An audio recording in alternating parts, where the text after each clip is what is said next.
Hello! అందరికీ నమస్కారం అండి. Welcome back to Sharath updates YouTube channel. ఈరోజు మనం మాట్లాడుకోబోయే ముఖ్యమైన విషయం ఏంటంటే, తెలంగాణ రాష్ట్ర చేయూత లేదా ఆసరా పెన్షన్ గురించి. చాలామంది అడుగుతున్న ప్రశ్నలు. రేపు పెన్షన్ పడుతుందా? 31 జిల్లాలో అందరికీ జమ అవుతుందా? డబ్బులు ఎందుకు ఆలస్యం అవుతున్నాయని ఇలాంటి ప్రశ్నలన్నిటికీ ఈరోజు నేను సమాచారం ఇవ్వబోతున్నాను. జనవరి 2026 పెన్షన్ స్టేటస్. ముందుగా ముఖ్యమైన విషయం. జనవరి 2026కు సంబంధించిన చేయూత ఆసరా పెన్షన్లు పంపిణీ గురించి ప్రభుత్వం కీలక అప్డేట్ అయితే ఇచ్చింది. దీని గురించి పూర్తి వివరాలకు వీడియోను ఎక్కడా కూడా స్కిప్ చేయకుండా పూర్తి వరకు చూసే ప్రయత్నం అయితే చేయండి. అలాగే వీడియోని ఖచ్చితంగా లైక్ చేయండి. లైక్ చేస్తే ఇలాంటి సమాచారం అందించడానికి నాకు మోటివేట్‌గా ఉంటుంది. దాంతోపాటు ఛానల్‌ని సబ్స్క్రైబ్ చేయండి. ప్రభుత్వం డబ్బులు విడుదల చేసింది. ట్రెజరీ నుండి ఫండ్స్ వచ్చాయి. కానీ కొన్ని జిల్లాల్లో లబ్ధిదారులకు ఇంకా చేతికి డబ్బులు చేరలేదు.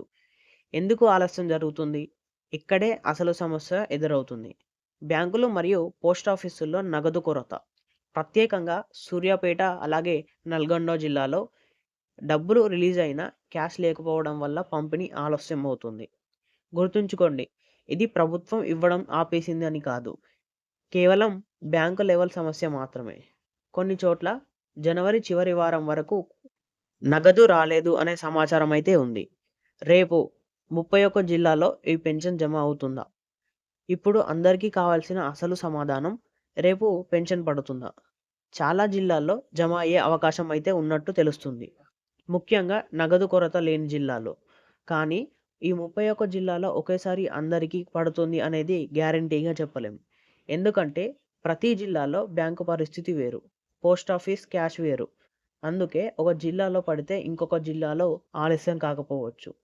మంచి విషయం ఏంటంటే ప్రభుత్వం నుండి డబ్బులు వచ్చాయి. కాబట్టి 2, 3 సార్లు రోజు వారి జిల్లాలో చేరే ఛాన్స్ అయితే ఉంది. ఫిబ్రవరి నెల నుండి వెరిఫికేషన్ మరియు రద్దులు.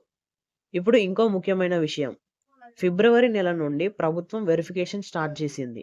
అంటే అర్హత లేని వాళ్లకు పెన్షన్ల రద్దు, అలాగే నిజంగా అవసరం ఉన్న వాళ్ళను కొనసాగించడం. ఉదాహరణకు, ఒక వ్యక్తి 2 పెన్షన్లు తీసుకుంటే అర్హత లేకపోయినా పేర్లు ఉంటే అలాంటి వారిని తొలగిస్తుంది తెలంగాణ రాష్ట్ర ప్రభుత్వం. దీనికి కొందరికి పెన్షన్ ఆగిపోయినట్టు అనిపించవచ్చు. కానీ ఇది సిస్టమ్ క్లీనింగ్ కోసం చేస్తున్న పని.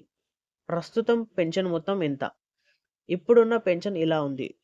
వృద్ధులకు, వితంతువులకు, ఒంటరి మహిళలకు, బీడీ కార్మికులకు ప్రతి నెల యొక్క ఈ కొత్త చేయూత పెన్షన్ల పంపిణీ అనేది రూ. 4016 వరకు పెరిగింది. అదే దివ్యాంగులకైతే రూ. 6016 వరకు పెరిగింది.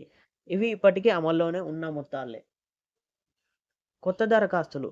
మరో మంచి విషయం ఏంటంటే గ్రామ సభల ద్వారా కొత్తగా అర్హులైన వారిని గుర్తిస్తున్నారు. కొత్త దరఖాస్తులు తీసుకుంటున్నారు. ఎవరు చేయాలి అంటే ఇప్పటివరకు పెన్షన్ రాని అర్హులు, కొత్త రేషన్ కార్డులు ఉన్నవారు. ఇవి గ్రామ సచివాలయం లేదంటే మండల కార్యాలయంలో సంప్రదించాలి. మొత్తంగా చెప్పాలంటే జనవరి పెన్షన్ ప్రభుత్వం విడుదల చేసింది. కొన్ని జిల్లాల్లో మాత్రమే నగదు కొరత వల్ల ఆలస్యం. రేపు చాలా జిల్లాల్లో జమ అయ్యే అవకాశం ఉన్నట్టు తెలుస్తుంది. 31 జిల్లాల్లో ఒకసారి కాకపోయినా త్వరలోనే అందరికీ చేరుతుంది. కాబట్టి భయపడాల్సిన అవసరం లేదు. గందరగోళానికి లోనవ్వొద్దు. అధికారిక సమాచారం కోసం గ్రామ సచివాలయాన్ని సంప్రదించండి.